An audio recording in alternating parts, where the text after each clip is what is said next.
They just bit me and it never did turn loose. I still like them. I still like to make them. I enjoy it. I got the idea, you might say, started in 1948.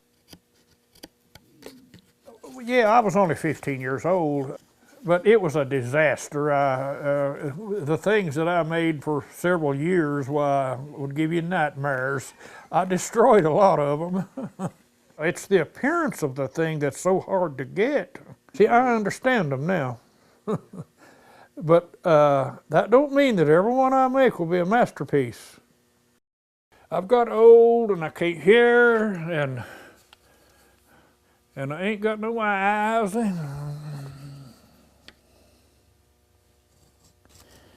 This is an outside form developed by the French. I like this form in that you can do such a neat job inside, and that's very important, I think, for its tone and everything. What we've got to always try to do is to make them work.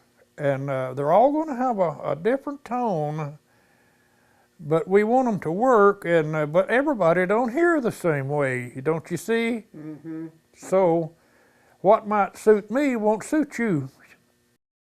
And I try to keep enough of them on hand that you can go through them and pick the one that you want.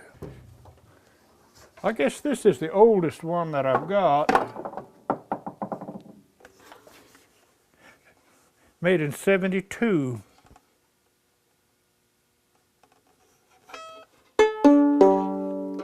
I don't like to take an order on one, and because then we've got a pig in a poke. It might not suit the customer, you know, and then we're both obligated. As you can see, I'm not a virtuoso, but I can play one good enough to know whether it's any good or not. I try to keep them on hand, and if I don't have what you want, well, check with me 6 months down the road. I may have just exactly what you're looking for.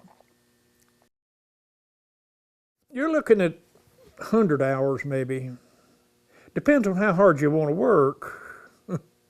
I carve my own scrolls and everything. My best year was '96. I did 24. I just do the mandolins, you know, mostly for a kind of a fun thing.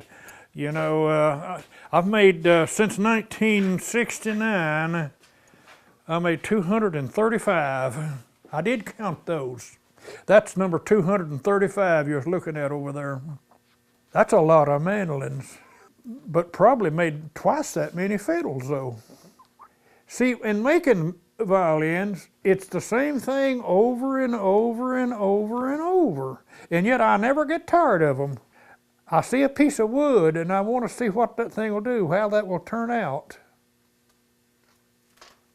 If anything, I guess I'm more enthusiastic now than I ever was.